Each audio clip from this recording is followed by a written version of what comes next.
Di awal film, kita diperkenalkan dengan Smith yang akan mengajak seorang wanita pergi ke pesta prom bersama. Karena Smith cupu dan culun, ia ditertawai oleh Jenko, teman sekolahnya. Jenko yang menertawai Smith ternyata juga tidak bisa ikut prom. Ia dilarang kepala sekolahnya karena semua nilai-nilainya jelek. 7 tahun kemudian, Smith dan Jenko kembali bertemu di instansi kepolisian. Ia tetap saja masih diajak-ajak Jenko di sana. Saat mereka latihan bertengkar atau sparring, Smith sangat mudah dikalahkan oleh si Jenko. Tapi, saat ada ujian tertulis, nilai Smith sangat jauh di atas Jenko. Karena Smith memang punya otak yang cerdas, sedangkan Jenko sangat bagus dengan fisiknya. Di sana mereka saling membutuhkan. Smith butuh orang yang mengajarinya fisik, dan Jenko butuh teman yang mengajarinya teori. Mereka akhirnya berteman di sana, dan singkat cerita, mereka akhirnya diangkat sebagai polisi. Untuk misi pertama mereka diperintahkan kapten yang seperti rapper ini menjadi anak SMA. Mereka pun kemudian dikumpulkan dengan polisi-polisi yang punya misi sama. Kapten pun menjelaskan aturan mereka. Tidak ada yang boleh tahu penyamaran mereka, dan mereka tidak boleh dikeluarkan dari sekolah tersebut. Jenko dan Smith bertugas untuk melacak peredaran narkoba jenis baru, yaitu HFS atau Holy Fucking Shit. Mereka ditugaskan di sebuah sekolah bernama SMA Sagan. Mereka diberi nama identitas penyamaran mereka. Di penyamaran ini, mereka ceritanya sebagai saudara kandung dengan nama Brad dan Doe McQuaid. Cerita berlanjut saat mereka sudah sampai di sekolah. Mereka bertemu dengan Eric dan baru saja masuk sekolah, Jenko sudah mulai membuat ulah. Ia memukul salah satu teman Eric supaya ia bisa mendapatkan atensi. Karena ulah Jenko, mereka dipanggil ke ruangan kepala sekolah. Mereka diancam akan dikeluarkan jika mereka buat ulah lagi di sana. Di sini, identitas mereka pun tertukar. Padahal, kapten tadi sudah memberikan identitas baru sesuai kemampuan mereka. Smith tertukar menjadi Doug, yang atletis dan hebat urusan fisik. Dan Jenko menjadi Brad, yang sangat suka sains. Smith akhirnya bergabung di kelas teater dan bertemu dengan Molly. Ia juga adalah teman Eric, dan Smith tiba-tiba bertanya soal narkoba jenis baru itu. Molly pun memberi petunjuk kalau nomor penjualnya ada di kursi di sana. Smith pun langsung menghubungi orang itu. Saat sedang latihan berdrama, Smith di SMS oleh penjual HFS, mengajaknya bertemu di yearbook dalam 5 menit. Smith langsung SMS Jenko untuk bertemu di lorong. Setelah mereka sampai di tempat pengedar narkoba, mereka terkejut karena penjualnya adalah Eric, orang yang pertama kali mereka jumpai di sekolah. Smith dan Jenko pun berpura-pura ingin membelinya, tapi peraturan saat membeli HFS adalah memakainya tepat setelah dibeli. Mereka sempat beralasan, namun Eric tetap menyuruh memakai di sana dan mereka dengan terpaksa memakai narkoba itu agar tidak dicurigai Eric. Kemudian mereka langsung bergegas ke toilet dengan niat mengeluarkan narkoba itu. Usaha dan kerja keras mereka yang sampai begini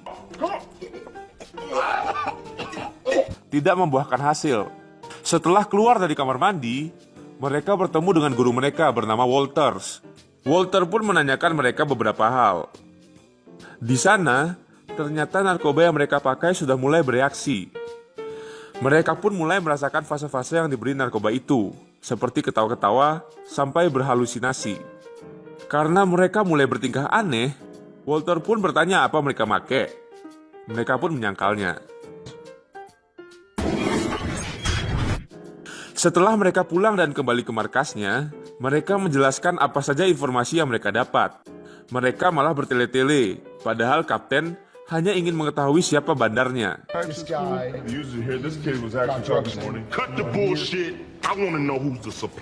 Keesokan harinya, Jenko pergi ke kelas kimia karena mereka curiga narkoba itu diproduksi di sana.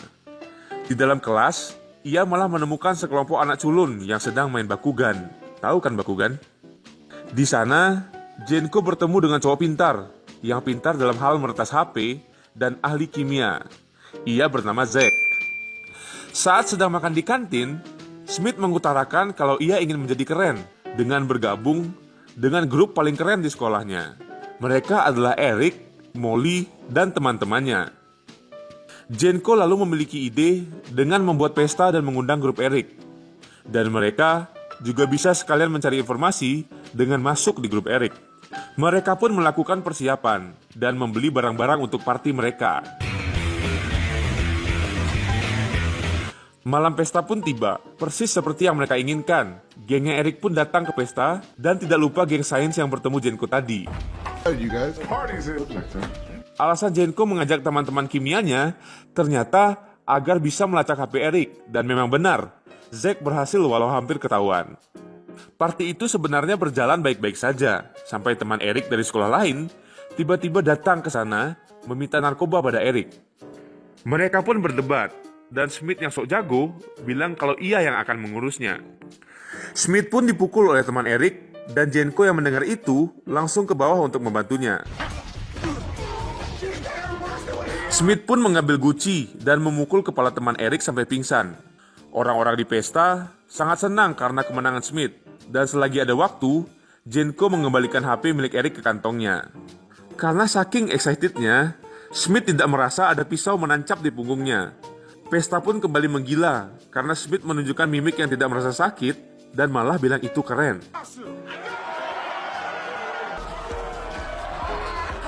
Setelah pesta, Eric yang menyukai Smith mengajaknya untuk bergabung menjadi pengedar narkoba. Kalau kerja Smith bagus, ia akan diperkenalkan dengan gembong narkobanya. Smith yang sebenarnya misinya adalah mencari gembongnya, langsung mengiyakan ajakan Eric.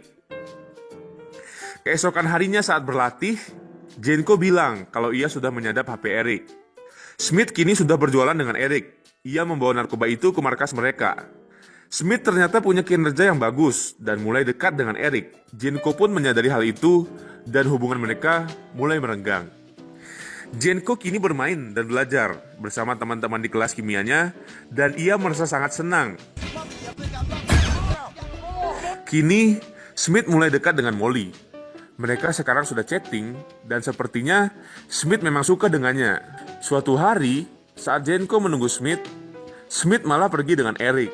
Smith diajak Eric pergi ke markas Eric, sedangkan Jenko bermain dengan geng kimianya. Karena HP Eric sudah disadap, Jenko dan teman-temannya bisa mendengar percakapan di sekitar HP Eric. Di sana ada Molly dan Smith yang terlihat semakin dekat.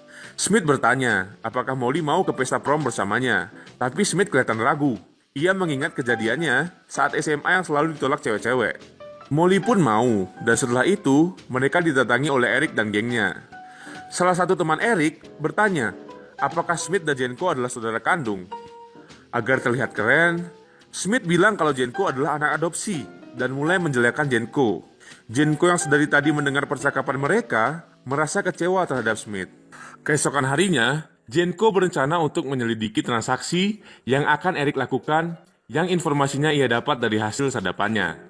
Di sekolah, Smith dan Molly sedang bersiap-siap untuk pertunjukan teater.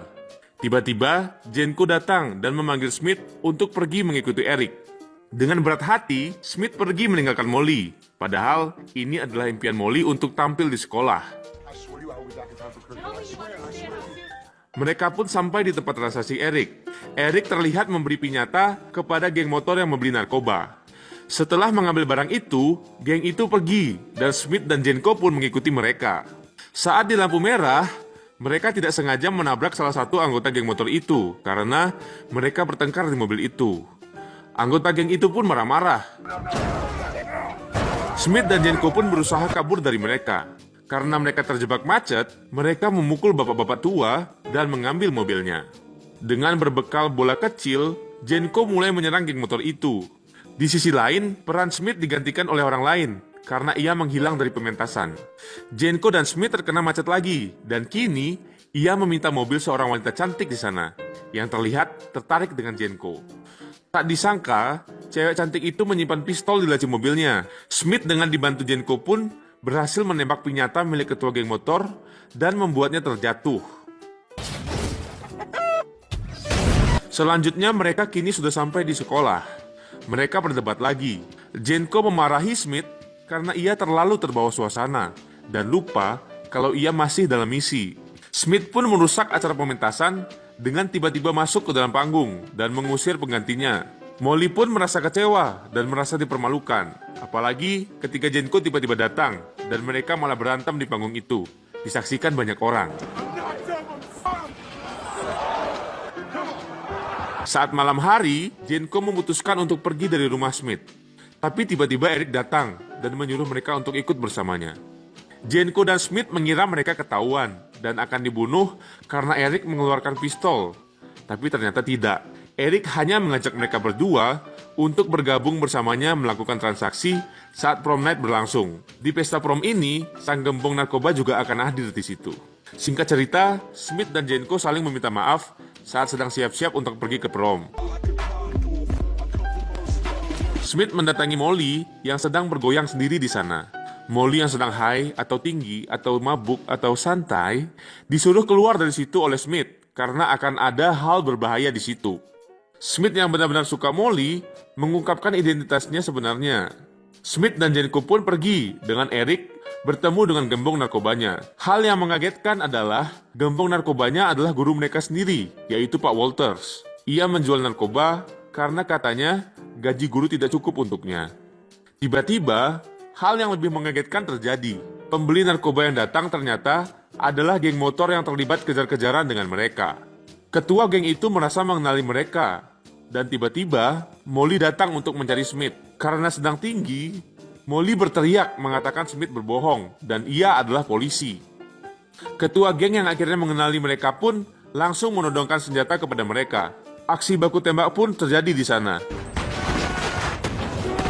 Mereka melanjutkan aksi itu sampai ke jalan raya. Jenko yang selama ini sudah belajar kimia, mempraktekkan ilmunya dengan membuat peledak dengan campuran bahan kimia dan melemparnya ke arah gangster itu. Setelah melawan gangster itu, selanjutnya Walters menyandera Molly dan mengancam akan menembaknya. Smith yang sebenarnya tidak berani menembak, akhirnya memberanikan diri menembak otot Walters hingga putus. Setelah semuanya mereda, Smith pun mendatangi Molly dan meminta maaf atas semuanya. Film pun diakhiri dengan Smith dan Molly berciuman di mobil ambulans. Ending yang sangat sopan.